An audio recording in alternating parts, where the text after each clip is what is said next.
प्यारे बच्चों, आज हम कक्षा 10th का बायोलॉजी से एक प्रश्न लिए हैं फर्स्ट अध्याय से, जिसका नाम है जैव प्रक्रम। काफ़ी बार परीक्षाओं में पूछा जाता है कि मनुष्य में पाचन क्रिया का वर्णन कीजिए। साथ ही साथ ये भी पूछता है कि मनुष्य में जो पाचन क्रिया है उस क्रिया को पाचन तंत्र के नामांकित चित्र के साथ भी समझाइए। तो ये 5 नंबर का प्रश्न है जो कि परीक्षाओं में पूछा जाता है। अथवा आप ये भी कह सकते हैं कि मानव के आहार नाल का स्वच्छ नामांकित चित्र बनाइए। काफ़ी बार परीक्षाओं में पूछा गया है, इसका नामांकित चित्र बनाइए। जो हमारा आहार नाल होता है मानव शरीर का, उसका नामांकित चित्र बनाइए। तो चलिए इसको विस्तार से हम समझते हैं। देखिए, आपके सामने लिखा हुआ है कि मनुष्य की जो पाचन क्रिया होती है वो निम्नलिखित चरणों में विभिन्न अंगों में ये जाकर के क्या होती है, पूर्ण होती है। तो चलिए बारी बारी से इसको समझते हैं। चलिए आपके सामने देखिए, पहला जो चरण शुरू जहाँ से होता है तो वो मुख गुहा है। आइए पहले इसके बारे में समझते हैं कि मनुष्य मुख के द्वारा भोजन ग्रहण करता है। आप भी जान रहे होंगे कि जब हम भोजन करते हैं तो वो जो मेरा भोजन का जो शुरू होता है जहाँ से, वो मेरा मुख होता है। वहीं से क्या करते हैं, हम अपना भोजन को ग्रहण करते हैं। साथ ही मुख में स्थित जो दांत होती है वो क्या करती है कि भोजन के कणों को चबाते हैं, जिससे भोजन क्या होती है, भोजन के जो पदार्थ होते हैं वो छोटे छोटे कणों में विभक्त हो जाती है, यानी बँट जाती है। साथ ही साथ लार ग्रंथियों से जो निकलने वाले लार होते हैं वो भोजन में अच्छी तरह से मिल जाती है। उसके बाद लार में उपस्थित जो एंजाइमी होती है वो एंजाइम जो है भोज्य पदार्थों में उपस्थित मंड को शर्करा में बदल देता है। साथ ही लार भोजन को लसदार, चिकना और लुगदीदार बना देती है, जिससे भोजन ग्रासिका द्वारा आसानी से आमाशय में पहुंच जाता है। तो बिल्कुल आप समझ चुके होंगे। अब आइए इसका दूसरा स्टेज जानते हैं कि मुख गुहा से हमारा भोजन फिर अगले स्टेज में पहुंचता है जो है आमाशय।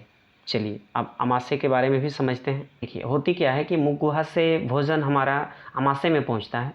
तो भोजन अब आमाशय में पहुंचता है, वहाँ भोजन का मंथन होता है, जिससे भोजन छोटे छोटे कणों में टूट जाता है और भोजन में जो HCl होती है उसके माध्यम को अम्लीय बनाता है तथा भोजन को सड़ने से क्या करती है, रोकता है।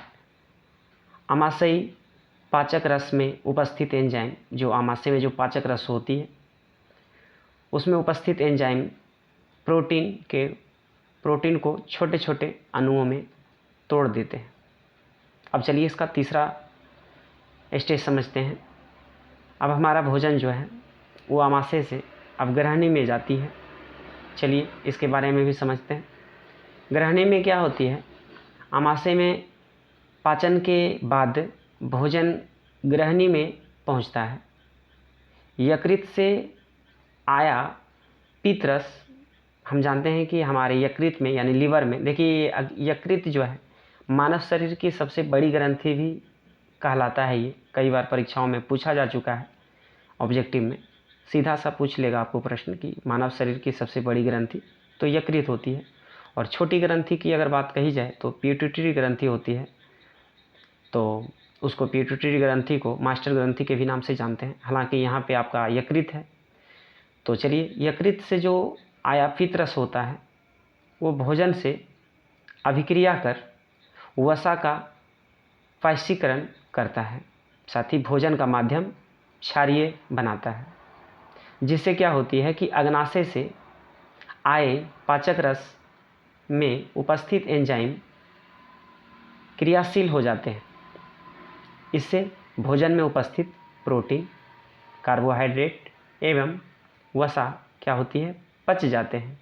चलिए अब आगे जानते हैं। देखिए, जैसा कि हमने प्रश्न में पढ़ा कि मानव के जो आहार नाल होते हैं उसके स्वच्छ नामांकित चित्र बनाइए, तो वही यहाँ पे आपके सामने नामांकित चित्र है, जैसा कि आप देख पा रहे हैं। देखिए, जो हमारा सबसे पहला जो हम भोजन करते हैं यह है मुख गुहा, जिसको मुंह भी बोलते हैं हम लोग।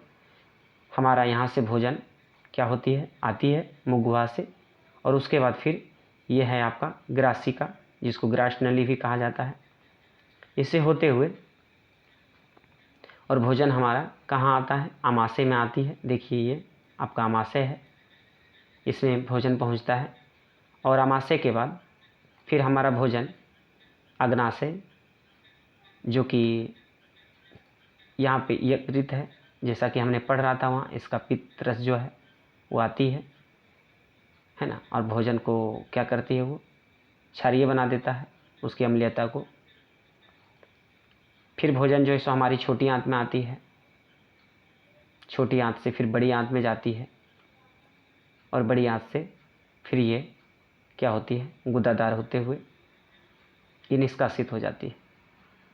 तो चलिए, अब हमने जैसा यहाँ पे पढ़ रहा था ग्रहणी, तो ग्रहणी के बारे में तो हमने पढ़ा। अब आइए, इसका चौथा स्टेज है क्षुद्रांत, जिसको हम लोग छोटी आंत भी कहते हैं। देखिए यहाँ पे है ना, छोटी आंत। तो चलिए इसको हम पढ़ते हैं। देखिए, छोटी आंत की अगर बात कही जाए तो ग्रहणी में पाचन के बाद क्या होती है कि जब भोजन क्षुद्रांत में यानी छोटी आंत में पहुंचता है तो वहाँ आंत्र रस में उपस्थित एंजाइम बचे हुए अपचित भोजन यानी अपचित प्रोटीन, कार्बोहाइड्रेट तथा वसा का पाचन कर देते हैं। जो भी कुछ और बच जाता है पचने के लिए, वो यहाँ पूरी तरह से क्या करती है, ये पचाती है।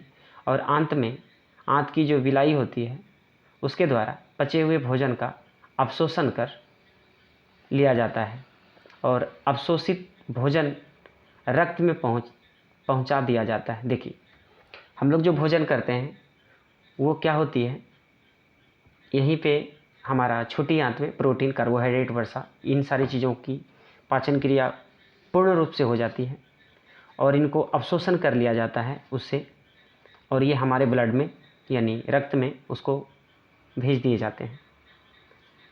इसके बाद फिर जो अपशिष्ट पदार्थ होते हैं, उसके बाद जो बचा हुआ जो शेष होता है वो फिर बड़ी आंत में आती है। देखिए, चलिए अब हमारा भोजन चली जाती है बड़ी आंत में, कि क्षुद्रांत में जो पाचन एवं अवशोषण के बाद क्या होती है, भोजन बड़ी आंत में पहुंचता है।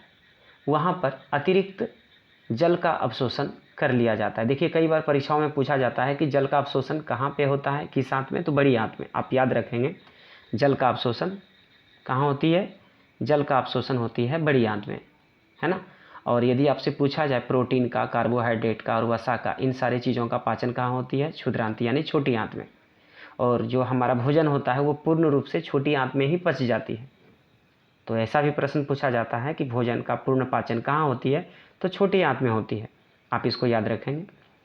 तो छोटी आंत से बचा हुआ भोजन कहाँ आया, बड़ी आंत में, जो भी शेष बच जाते हैं।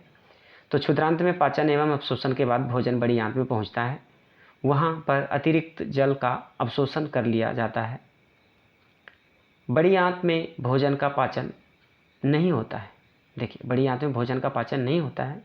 भोजन का अपशिष्ट एकत्रित हो समय समय पर मल द्वार से बाहर निकाल दिया जाता है। देखिए, भोजन का पाचन तो छोटी आंत में ही हो जाती है, सिर्फ बड़ी आंत का ये काम होता है कि जो शेष जो बच जाते हैं वो बड़ी आंत में पहुंच जाती है, और यहाँ पे उस जो शेष जो बचता है भोजन का, उसमें से जो जल होती है उसको अवशोषित कर लिए जाते हैं। बाकी जो बचा हुआ अपशिष्ट पदार्थ है उसको समय समय पर मल द्वार के द्वारा उसको बाहर निकाल दिया जाता है।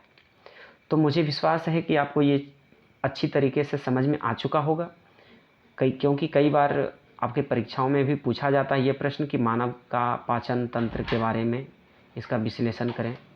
तो आप ये स्वच्छ नामांकित चित्र बना करके और इसका पूरा डेफिनेशन दे सकते हैं।